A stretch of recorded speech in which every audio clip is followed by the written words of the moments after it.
Hello. My name is Parker, and welcome to my channel if you are new here. Today we have the 7th story of Echoes of the Past October, so if you have not watched any of the previous installments, please go do so now.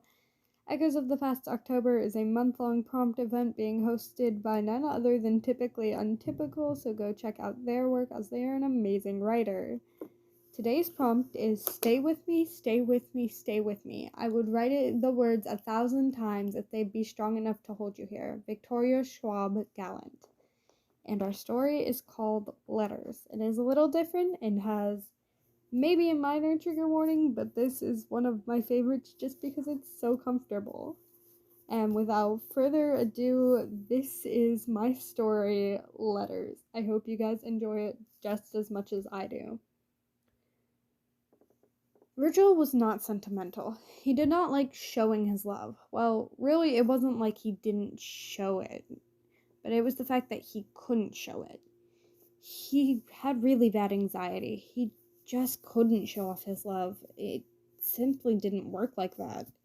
Surprisingly, though, he had friends, even a boyfriend. They were mostly kind and patient, so he wrote them every time he felt like he needed to show them how much he loved him. He wrote mostly for Roman, but he wrote for others too. He wrote more than he could ever admit. Again, he wouldn't even admit that he wrote at all. Logan had long ago encouraged him to when he found out, but he had never asked to read them. Virgil almost wondered if he was scared he wouldn't like what he would read. Logan was the only one who was aware that he wrote and had no idea what exactly it was he wrote about. Virgil smiled, shoving the slip of paper under his notebook as Roman walked in, beelining for him. "Hello, my chemically unbalanced romance," he overdramatically yelled as he wrapped Virgil in his arms. Virgil simply leaned his head to the side and started sketching with a slight smile.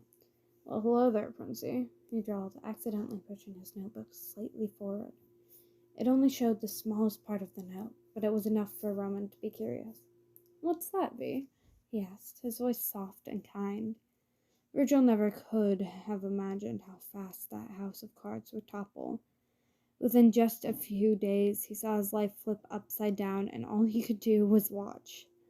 At first, he refused to show him, and then he got Logan involved, who seemed to have a sudden bout of curiosity. Soon, all of the others followed, and he was faced with no other choice.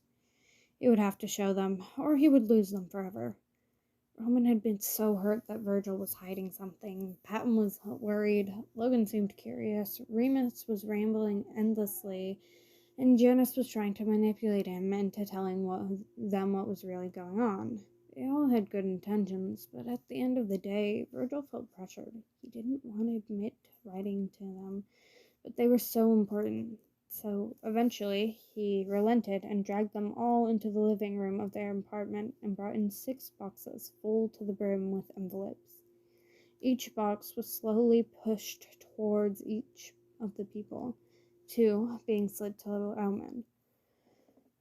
"I want to make it completely clear that I hate every single one of you," Virgil grumbled as they reached into the box and pulled a note from each. Roman pulling 2 because of the 2 boxes. He sat down in the armchair facing them as they began to read, each with a different expression. Logan was the first to look up, having an unusually soft expression. Then it was Patton, with a wide grin, followed by Janus, who was wearing a characteristic calm look. Remus looked up soon after with a grin that was almost not manic. Finally, Roman looked up with a soft look in his eyes. Roman bolted and lifted Virgil up into the air, spinning him in circles. All right, I get it. Put me down, Sir Sing-a-Lot," he attempted, but he was giggling, so he didn't come across as serious, although he found in that moment he couldn't find it in himself to care. He buried his face into Roman's shoulder and just laughed as he thought maybe the letters weren't such a bad idea anyway. I do hope you guys have enjoyed today's story. I sure did myself, and I hope you guys have a wonderful day. I will see you all tomorrow.